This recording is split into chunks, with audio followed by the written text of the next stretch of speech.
अस्सलाम वालेकुम दोस्तों, मेरा नाम है असीम शफकत और आप देख रहे हैं हंसी टीवी।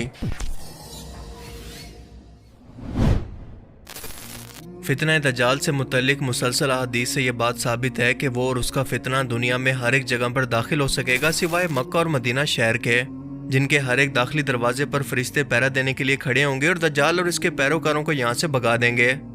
मगर आपको ये जानकर हैरत होगी कि हदीस की सबसे मुस्तनद किताब सही बुखारी की एक हदीस मुबारक के अंदर रसूल पाक सल्लल्लाहु अलैहि वसल्लम का फरमान है कि मैंने ख्वाब में दज्जाल को खाना काबा का तवाफ़ करते देखा, जिसके आगे ईसा इब्ने मरियम भी तवाफ़ कर रहे हैं। और नबी का ख्वाब भी अल्लाह की तरफ से वही होता है। ये बिल्कुल सच्चे ख्वाब होते हैं, जैसा कि रसूल पाक सल्लल्लाहु अलैहि वसल्लम ने ख्वाब के अंदर फतेह मक्का से पहले देखा कि आप अपने सहाबा किराम के साथ काबा का तवाफ़ कर रहे हैं, और इसे अल्लाह का हुक्म मानकर आपने बिल्कुल ऐसे ही किया। इब्राहीम अलैहिस्सलाम ने अपने बेटे इस्माइल अलैहिस्सलाम को ख्वाब के अंदर ही अल्लाह की राह के अंदर ज़िबा करते देखा, तो इसे हकीकत के अंदर पूरा किया। यानी नबियों के ख्वाब कभी झूठे नहीं होते, वो जो कुछ भी देखते हैं वो हकीकत के अंदर ज़रूर होता है, क्योंकि वो अल्लाह की तरफ से वही होती है। लेकिन बज़ाहिर दज्जाल से मुतल्लिक ये दोनों बातें एक दूसरे से मेल नहीं खाती, तो सवाल ये है कि इन दोनों में से हकीकत आखिर किस हदीस मुबारक के अंदर है, कौन सी बात सच है। दज्जाल और ईसा इब्ने मरियम का एक साथ खाना काबा में तवाफ़ करने का क्या मतलब है? आज की इस वीडियो में हम इसी बारे में चंद ऐसे हैरत अंगेज हकायक जानेंगे जो कि यकीनन आपके होश उड़ा देंगे।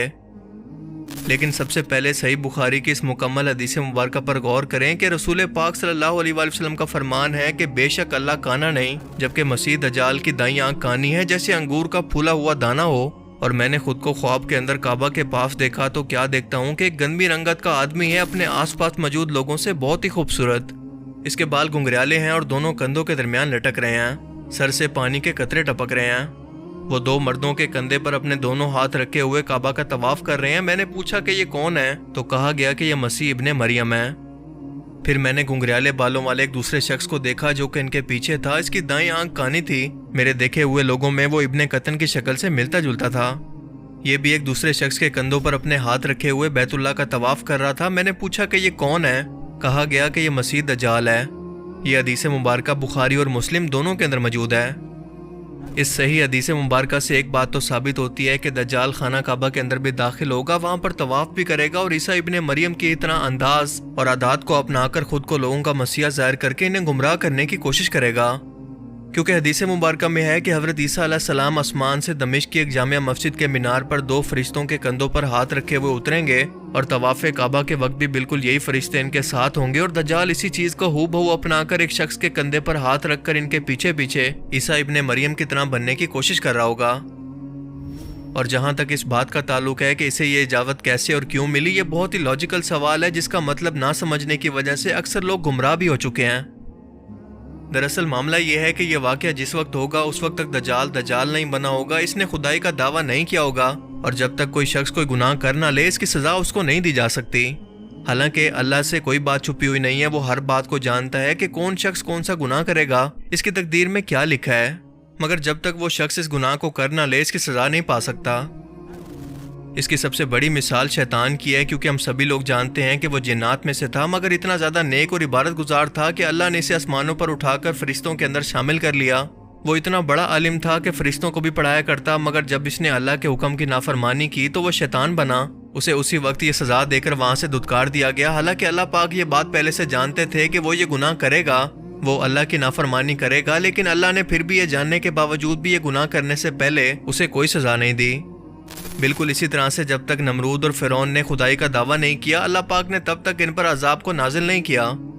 इसी तरह से दज्जाल काबा का तवाफ करते हुए एक आम इंसान होगा, इसने खुदाई का दावा नहीं किया होगा, मगर जैसे ही वो ये करेगा अल्लाह पाक इसका दाखिला मक्का और मदीना के अंदर बंद करके फरिश्तों को हुक्म देगा कि वो इन शहरों की हिफाजत करें कि आज के बाद दज्जाल और इसका कोई भी पैरोकार इन दोनों शहरों के अंदर दाखिल ना हो पाए। दज्जाल उस वक्त अपनी खुदाई का दावा करेगा और दुनिया के सामने आएगा जब इसकी फौज जो कि यहूद व नसारा और मुनाफिक मुसलमानों पर मुश्तमिल होगी, और इसका मुकाबला इमाम मेहदी अलैहिस्सलाम की फौज से होगा। ईसा अलैहिस्सलाम आसमान से उतरकर तवाफ़े काबा करेंगे और फिर इमाम मेहदी अलैहिस्सलाम की फौज में शामिल होंगे, जिसके बाद दज्जाल दावा नबूवत और खुदाई का दावा करते हुए सामने आएगा। इस वक्त तक इसके लिए तमाम स्टेज तैयार हो चुका होगा, बस इसके पैरोकार यहूदी इसकी आमद का इंतजार कर रहे होंगे कि कब वो तख्त पर आकर बैठे और पूरी दुनिया पर इनकी हुक्मरानी को एक बार फिर से ऐसे कायम कर दे जैसा हज़रत सुलेमान अलैहिस्सलाम के दौर में थी। میرا آپ سے سوال ہے کہ اگر آپ کو کوئی شخص آنے والے کل کی ویڈیو چلا کر دکھا دے کہ کل اگر تم اپنے گھر سے نکلو گے تو یہ شخص تم پر حملہ کر کے تمہیں قتل کرے گا یا تمہارے ساتھ دھوکہ کرے گا، تو کیا آپ اگلے دن گھر سے باہر نکلیں گے یا بنا کسی تیاری کے شخص کا مقابلہ کریں گے؟ یقیناً ایسا نہیں ہوگا۔ تو جب اللہ نے اپنے پیارے رسول محمد صلی اللہ علیہ وآلہ وسلم کے ذریعے ہمیں فتنہ دجال سے متعلق ایک ایک نشانی ٹائم اور ترتیب کے ساتھ بیان کر دی ہے، تو ہم نے اب تک اس فتنے سے بچنے کے لیے کتنی تیاری کر لی ہے، جو کہ ہماری ہمیشہ کی زندگی کا معاملہ ہے۔ اس غفلت کی آخر وجہ کیا ہے؟ بہت سے لوگوں کو لگتا ہے کہ ہم نے دجال کی اتنی نشانیاں سن لی ہیں اور سمجھ لی ہیں کہ اس کے ماتھے پر کافر لکھا ہوگا جسے ہر مسلمان پڑھ سکے گا، تو ہم تو چاہ کر بھی اس کے بہکاوے میں نہیں آ سکتے۔ مگر دوستو، معاملہ اتنا آسان نہیں ہے، کیونکہ اگر یہ معاملہ اتنا آسان ہوتا تو اللہ کے رسول ہمیں بار بار اس فتنے سے بھلا کیوں ڈراتے، ہمیں بار بار خبردار کیوں کرتے؟ اس لیے کہ سب کچھ جان کر بھی دجالی سسٹم آپ کو اتنا کنفیوز کر دے گا کہ آپ سمجھ ہی نہیں پائیں گے کہ آخر سچ کیا ہے اور جھوٹ کیا۔ وہ کاف، فے، رے یعنی کافر کی الگ الگ تعویلیں آپ کو نکال کر دے گا، اور اس کی اگر آپ زندہ مثال آج کے ٹائم کے اندر دیکھنا چاہیں تو اپنے آس پاس ہی نظر دوڑائیں اور دیکھیں کہ جو شخص بھی دلیل کے ساتھ اللہ اور اس کے رسول کی بات کرتا ہے، سچ کو لوگوں تک پہنچاتا ہے، لیکن اس کے باوجود بھی پورے انڈیا، پاکستان اور سب کانٹیننٹ کے عالم دین اسے فتنہ اور کافر کہہ کر اس کے پیچھے کیوں پڑ جاتے ہیں؟ اور بیچارے سادہ لوگ جنہوں نے خود سے کبھی دین کو پڑھا ہی نہیں ہے، ایسے سو کارڈ عالم دین کی باتوں کے اندر کتنی آسانی سے آ جاتے ہیں۔ بالکل یہی حال دجالی میڈیا بھی آپ کی سوچ کے ساتھ کرے گا، اور آپ خود سے ریسرچ کیے بغیر اور حقائق کو جانے بغیر ان کے پیچھے چل پڑیں گے۔ اسی لیے فتنہ دجال آپ کے ایمان کی سب سے بڑی آزمائش ہوگی، کیونکہ یہ گمراہی آپ نے خود اپنے ہاتھوں سے کمائی ہوگی، اور اگر آپ اسی گمراہی کے اندر مر گئے تو آپ کو دوبارہ کبھی اس کو ریکور کرنے کا موقع نہیں ملے گا۔ یہ جو دجالی فتنہ ہے اس کے ساتھ ایک خاص مناسبت ہے سورہ مبارکہ کی۔ احادیث میں آتا ہے کہ دجالی فتنے کے اثرات سے بچنے کے لیے اس سورہ مبارکہ سے ذہنی اور قلبی رشتہ مفید ہے، اس کی تلاوت کرتے رہنا، خاص طور پر جمعے کے روز۔